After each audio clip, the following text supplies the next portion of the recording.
Welcome to Marketing Mistakes and How to Avoid Them.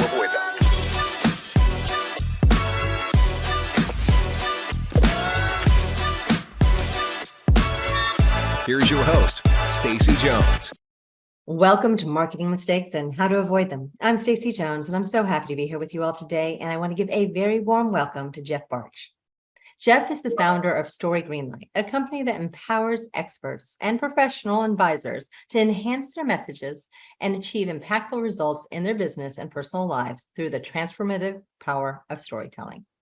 With over 20 years of experience in the entertainment industry, Jeff has made a lasting impression on the storytelling landscape, and his expertise has influenced content creation for renowned entities such as ABC, NBC, Universal, Disney, Apple, and others. Jeff's insights on storytelling have garnered attention from publications like Time Magazine, USA Today, and Associated Press, and his perspective on the profound influence of storytelling on consumer lives has resonated with readers worldwide. Through Story Greenlight, Jeff and his team are revolutionizing how experts and professional advisors share their stories, believing that everyone possesses the potential for impactful storytelling. Jeff encourages individuals to amplify their voices, expand their client reach, and leave a lasting legacy. Today, Jeff and I are going to delve into the profound impact of storytelling and discuss strategies to assist marketers and entrepreneurs in effectively conveying their messages to achieve tangible outcomes in both their business and personal lives. We'll learn what works from Jeff's perspective, what should be avoided, and how some businesses just miss the mark. Jeff, welcome. So happy to have you here today. Hey, Stacey, I am looking forward to geeking out on this because I know you think about this stuff a lot too. So this is going to be good. Absolutely. I love storytelling. Like, it's part of our core business. Everything that we do at Hollywood Branded is about partnering brands to create authentic stories with content. Yes. So I love going and talking about how this all happens behind the scenes of content and how people can actually craft commercial storytelling in a way that people will be more receptive to it. But what I'd love to do is start off, how did you get here today? You know, it's one of those things where if people look me up and they say, oh, well, Jeff, you spent 20 years in Hollywood shaping content for Hollywood. Well, that's where you learned about storytelling. And the thing is, that's true, but it really started a lot earlier than that, as these things tend to. I actually started classical piano training at the age of 4. And people who say, oh, dude, that's piano training. How does this connect to storytelling? I'm going to get there, because the first 20 years of my life, I was known as Jeff the piano guy. And it was one of those things where I got really good at it, and I started gravitating towards classical music. For people who are familiar with classical music, I really loved Bach and Mozart because it's super clean, super technical, and you could play the notes on the page and everyone thought you were amazing. And so people would say, Jeff, you're such an amazing piano player. And I'd strut myself and walk around and think that I was all that. And so it turns out I got a lot of practice. I put in a lot of reps on Sunday mornings because I did a lot of music in my church growing up. And there was a day when I was in elementary school when an older church musician approached me and she said, Jeff, you know, it's all well and good to play the notes on the page, but when you get older, you need to learn to play from your soul. And so I was in elementary school. I was about 10 or 11 at the time. And I didn't say this, but inside I was thinking, I'm doing what I'm supposed to do. I'm playing the notes on the page and everyone says that I'm doing great. So I think this lady is full of it. And I just thought it was the stupidest thing I'd ever heard, until years later, people started changing to how I was playing with my music. And instead of saying, oh, Jeff, you're so amazing, they said, Jeff, the way you picked that song was the perfect message that I needed to hear today. Thank you so much. And they would also say, every once in a while, someone would say, Jeff, the way you played that song brought me into an encounter with God today. Thank you. Thank you. Thank you so much. And I thought, whoa, there is something way, way bigger going on here than just me. And what I was learning was how to take a regular message, just notes on the page, and elevate them to something higher, to a way that really connected with people. And that's what I've been doing ever since. And that's what I've been helping people do ever since. Whether it was video in high school, whether it was radio in college, whether it was going out to film school in LA, whether it was spending the next 20 years in LA, taking regular content and elevating it into moments that people connect with and resonate. That is what I've been doing all this time, my whole life. And it's and I found that the tools to do that can feel complex, but they can really be boiled down to some very simple things when you look for them. Well, I will first say that for a 10-year-old, it's very hard to have soul. So true story. So- especially for a kid who was far more interested in books than people. I mean, I was the bookworm, and I thought emotion was stupid. So there's Well, that. I think that, your story of your own life, of how you became a storyteller, is something that, would hit home, I think, to a lot of creatives in general, because what you were doing was you were finding an essence and you were actually bringing it to life and putting emotions to it. And that is what storytellers do with content, with television, with film, with music of all types. So when you worked in Hollywood, what was the first thing that, sparked and really taught you that this elevated storytelling experience was more than just sitting in an editing bay and connecting the dots? It was there was a moment there's a moment also that has roots as a kid, but which I won't go into all the details, but basically I spent years and years playing with Legos, and I built models of Legos. I even built a camera crane with a little guy with a movie camera on the end of a camera crane. And there's a picture of me with this Lego model.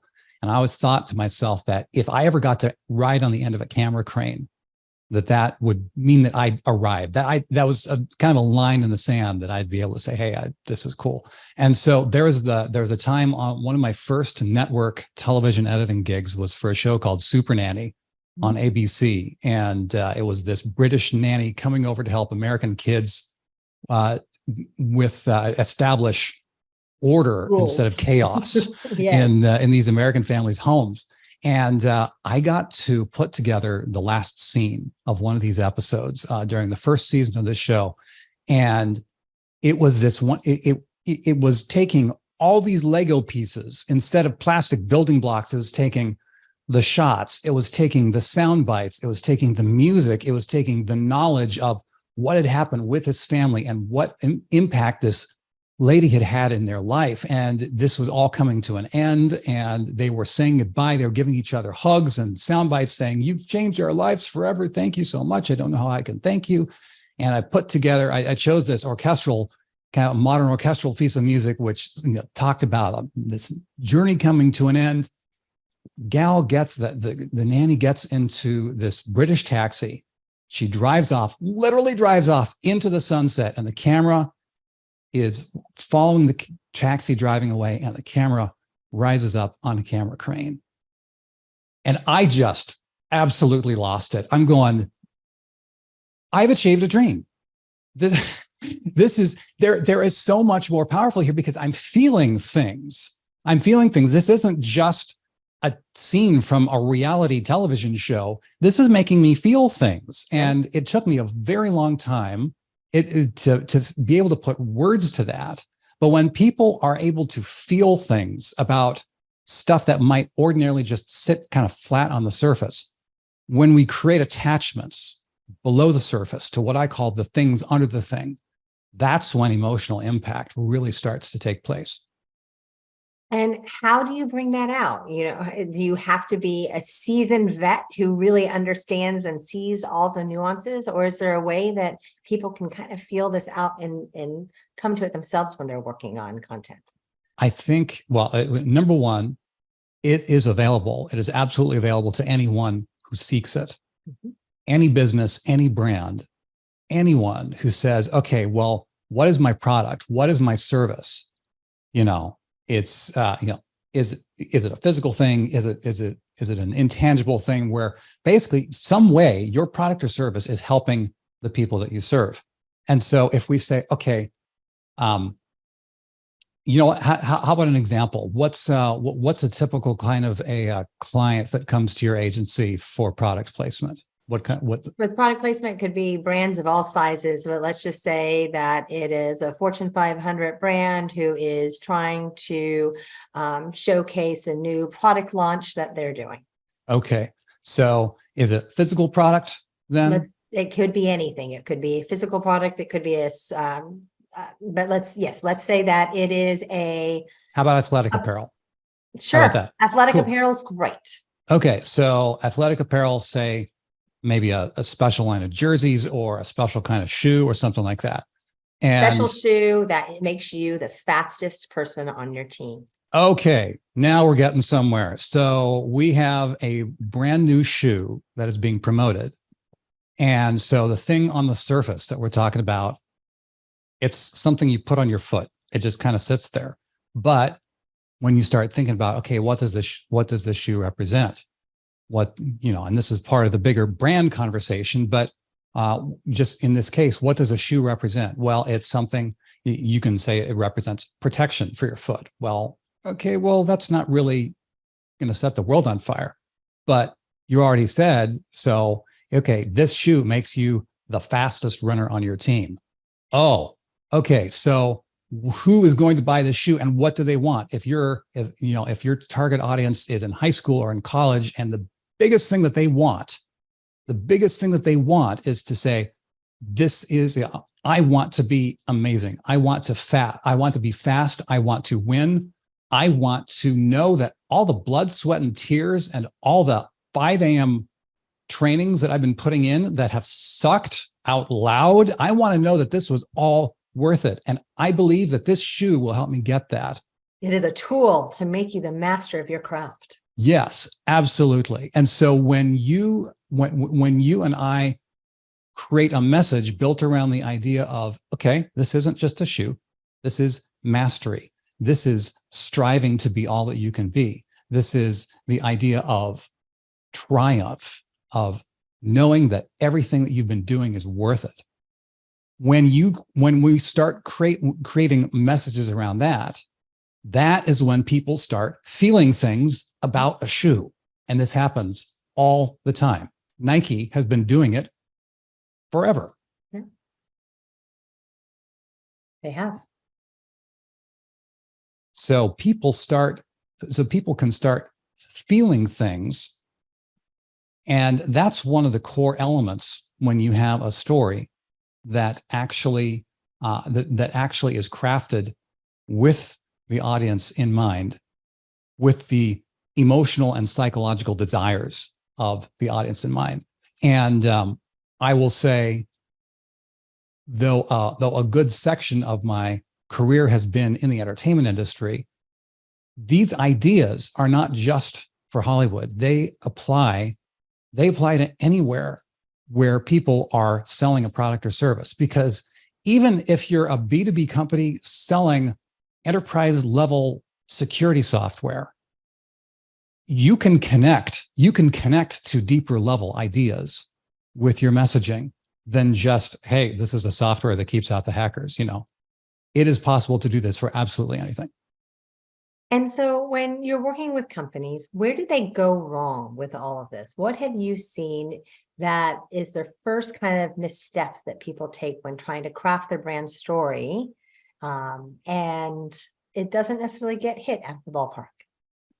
When you have people who are looking to craft brand messages, a lot, and I will say it's a lot easier if you're working on things as an individual level. A lot of the work that I do is with business experts and leaders. And so it's a lot easier to say, okay, well, let's make this super personal because let's build this around messages that you've built and experienced in your life as a person. You're immediately farther ahead when you can introduce a specific person into the story. When you're going broader in terms of a brand, then you really, really have to drill down to, as I know you and your team do, you have to really drill down to who is your brand? What is it about? What does it represent? And when people try to think about that, and then they say, okay, well, we have this brand identity. This is who we are. This is our personality. This is, these are our values. This is what we stand for. This is kind of the thing. Then they say, hey, let me tell you a story about our brand. we started out like this, and then we did this, and then we did this, and then we did this. Aren't we amazing? And everyone says, no. And they don't really know why. But a lot of the times, it's a lot of the times people, when they seek to tell a story, number one, they don't have anything that they're driving for in terms of those deeper emotional connections, those psychological foundations of things. Number one, they also, when they seek to tell a story, a lot of the time they make it way too broad.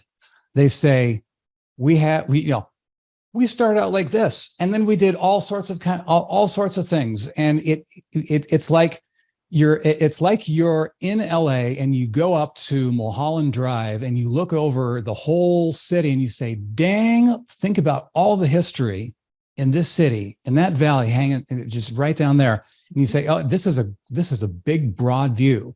But what are you really gonna latch onto? There's very little that you can latch onto from this big, broad vista. I think that's what a lot of people do when they're crafting brand messaging, and specifically stories attached to a product or a service or their brand or their founder or anything like that. It goes way too broad, and there's nothing for people to latch onto. They forget the heart. Yeah. Well, because the heart is so tied to people and individuals, and a lot of the time, people will try to tell a story and they'll say, "Okay, all right, so let's tell this story about a person," and they'll say, "Okay, well, this person did this and this and this and this and this and this and this," and so they make it more specific, but they don't actually have a structure that people can latch onto. They have this whole and thing. Whereas when you look at even the most, when you look at even the most basic story structure, you always have to have some sort of idea of the idea of, this is where we are. Here's what's keeping us from getting what we want. So here's what we're doing to get over this obstacle. You have ideas of agreement, you have ideas of contrast, and then you have consequence. I mean, any kind of a story, if it all just tries to say, and this happened, and this happened, and this happened, there's no narrative gravity, there's no narrative traction to pull things forward.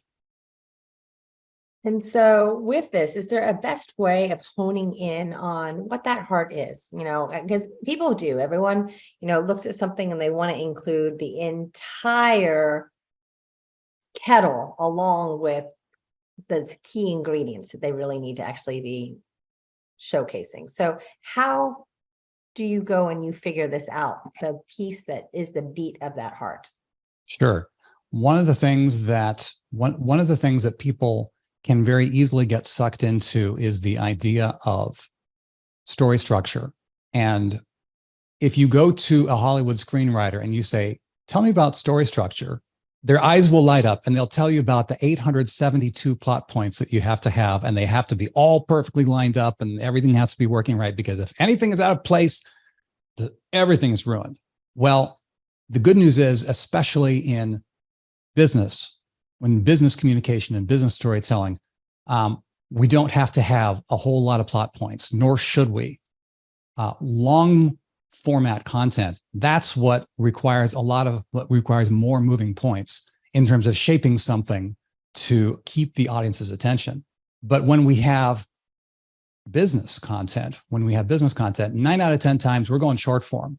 And so the fantastic way is to say, okay, what is really the core of all this? I mean, we can talk about hero's journey, we can talk about save the cat, you can talk about 3-act structure, all the things, but really the core of all of that is far more simpler than that. And it goes back to this idea that I kind of touched on a little bit. It's actually something that was found by a gentleman by the name of Randy Olson. He is a former scientist who ended up becoming a screenwriter in Hollywood. And then he went back to the world of science to say, hey, scientists, here's how you can actually be more effective in communication. He has this idea called the ABT framework. And it's an acronym that stands for and, but, therefore. And it's the idea of every story is based around the forces of agreement contradiction, and consequence. And you can represent that by the ideas of and, but, therefore. We have our hero, we have our product, we have our service, and this is how it can make things better. But this is what actually, let's back up. We have our end audience member, our end client, our end user. This is what they want, but this is the thing that's getting in their way. Therefore, they strike out to find, okay, how can we find this? And this They product need a or moment service. of crisis that they're Yes, having. yes. They need these elements of they need these three basic elements. And so when you have this idea of and, but, and therefore, and you build a story around that contrasting idea, all of a sudden you can start digging into who is that audience, what do they want, what's keeping them from getting it, what do they do to try to fix it, and how does your product and service come alongside and make that possible? Because that is where, when you set up all those ideas with the hearts and minds of the end user, then you can come alongside with your product or your service and say, hey, here's how we can help. And you're more relevant. That's what you've really done, is you've created a story that is going to engage, because someone is going to not only find it reminiscent potentially of some of the content they might see and go after on screen that is crafted to get their interest, but it's repositioning the brand into being a hero as well. Well, I mean, it certainly can be. It's a lot of people talk about the idea of, well, who is the hero? And I do believe that brands can be the hero because of the products and the services and the way that they help people out. I do think at the end of the day, as Donald Miller says in his building story brand concept, he always says that the ultimate way to build something is to say that the audience is the hero. Yeah, so basically we all, as the people in the marketing and the business world, we all get to be Yoda minus the green skin and the ear hair. There you have it. What are some of the other things that people go wrong with content? Sure. I would say a lot of times people go wrong when they're telling a story that they don't really know what the purpose is. They don't really build it with the end in mind. You know, Stephen Covey always talked about the idea of building something, beginning with the end in mind. And when you get to the end of a story, I mean, you might have the greatest story ever, but if there's no reason to connect it, that it has a direct connection to what you're using it for, and it actually means something to your audience, then it doesn't matter if you've told the most amazing story in the world. If it's not connected to the direct use that it's being used for, it's going to fall short, if not straight up fall flat. I've been listening to a whole bunch of podcast episodes for, listening to how guests talk about what they do, how hosts talk about what they do. And there's one time in particular where I was listening to this host say, yeah, we have this thing that we did, and we were working with this client, and it turned out great. And I just thought, isn't this an amazing example of what we can do? And just kind of let it sit there. I'm going, I mean, I like you, dude, but dang, it ends up feeling a little self-serving, because I don't know what point you're trying to get to. And so unfortunately, it was a well-told story, but it ended up not really fitting the purpose for what it needed. There was no specific reason that the audience needed to know that. So that's one of the major things, the idea of having a specific reason that you tell the story and directly connecting the story to that purpose. And when you're thinking of stories and telling and producing, do you think a lot of people jump to, oh, that's going to be more expensive approach to actually create this, commercial content versus what I might be doing otherwise? Are they getting lost in the fact that the basis of that content can be created without necessarily additional, costs besides the sculptor who is doing it? Yeah. I do think that people tend to get distracted by the vehicles for delivering, for creating and delivering the message. I think a lot of times people forget that the real core, the true power of, the true power of a Hollywood blockbuster, for example, doesn't come from the fact that it has $200 million in its production budget and that it has an entire army of people on the set. The power of it comes from the ideas in the script at the very beginning. Because if those ideas aren't set up in a right way, that they are fed into this vehicle, that that are executed in a way that will make sense for this message. Well, if those ideas aren't in the right place to begin with, you're in trouble. I think a lot of people also say, well, okay, they also forget that you don't have to have a huge vehicle to deliver a powerful message. It can be a one-on-one conversation. It can be just a few sentences through an email. That is where the true power of this stuff ultimately lies. Right. Everything else is the vehicle. And so how does someone get started? Where do you think the first point to get going is? If someone is in business and they've never really considered how to bring these kind of things to life, frankly, I think the best thing to do would be to talk with someone who is really familiar with marketing.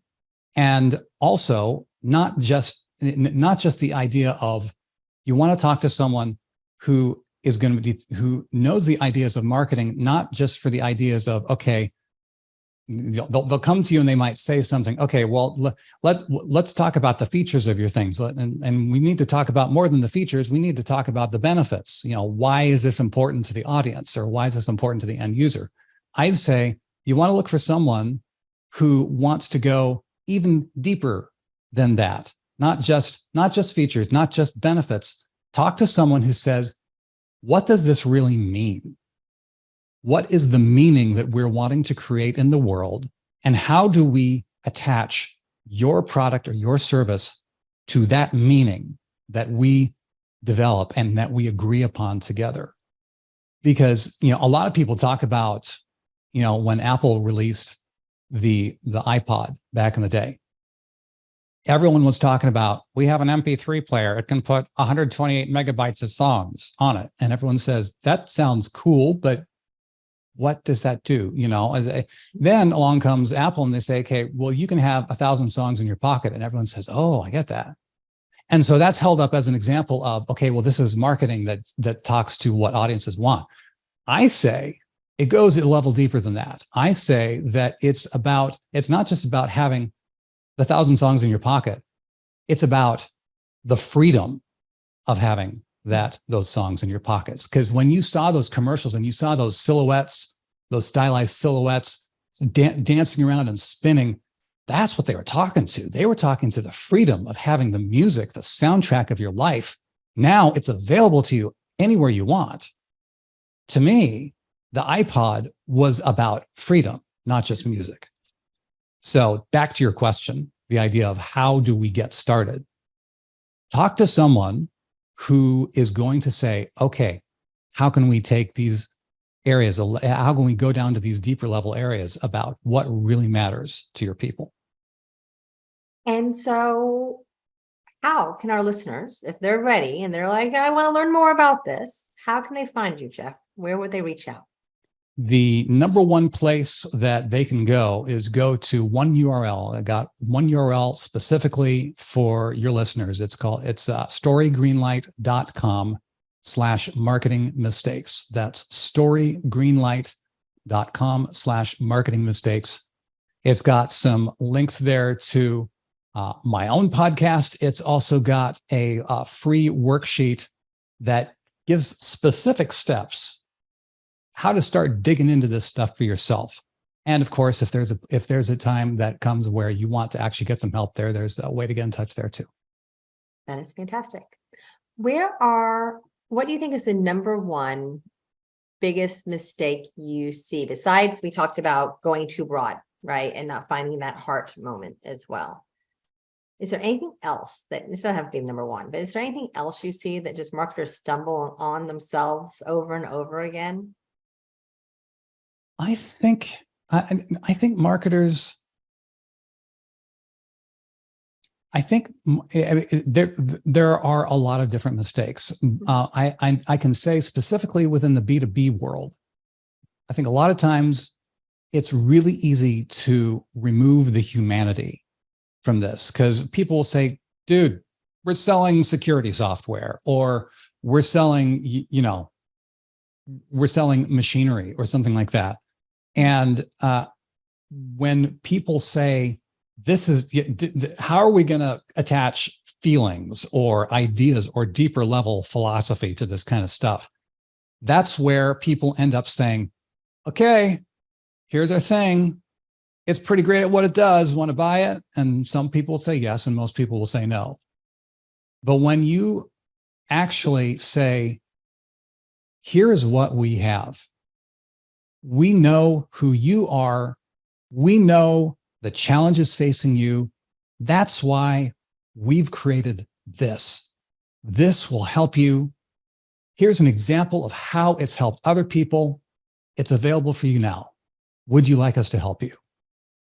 It's a completely different message. It's a completely different message. So when people say, well, this is business marketing, it feels really boring and it feels humanless. It feels like humanless is not a word. I'm just kind of rambling here, but that's okay. I said things in kettles and ingredients instead of a kitchen pot. So, we can just pick up words today. But yeah, if people feel that there's not, that your stuff doesn't really lend itself to humanity, I'd encourage you to think again, because there's a lot of power available to this for us to really bring change to the people who want to see change in their lives. And that's really what this is all about. Helping people find change in their business and find change in their lives. My husband left on sports the other day and left the room and did something, and I was still sitting in there, and I don't know, an hour passed and something else came up. And all of a sudden I was watching a AAA infomercial. Okay. You're like, okay. They did everything that you said. They found the heart of AAA. They found the people who had stories that were so cataclysmic or awesome, like so bad if they had happened, or how they were on the brink of disaster and were pulled back, and the child was taken out of the car after being in the car for 10 minutes and locked in the doors, or whatever it might have been. But they so well parlayed a ability to relate and make their employees the heroes, actually. And that was really what the whole infomercial was how their employees come to the rescue and are able to save and make changes in people's lives. And it was really well done, actually. I mean, how could you not want people like that on your team? Yeah. We all want people on our side. Yeah. That's so cool. So just a small one out there. But Jeff, thank you so much for coming on today. Really appreciate it, and having you shed the light on how to be a better storyteller. Privilege, Stacey. It's an honor to be here. Of course. And to all of our listeners, thank you for tuning in to another episode of Marketing Mistakes and How to Avoid Them. I look forward to chatting with you this next week. And until then, if you have any questions about how you can get your brand into other people's stories through product placement, integration, celebrity partnerships, influencer marketing, please reach out, and I'd love to have our team chat. Have a great one.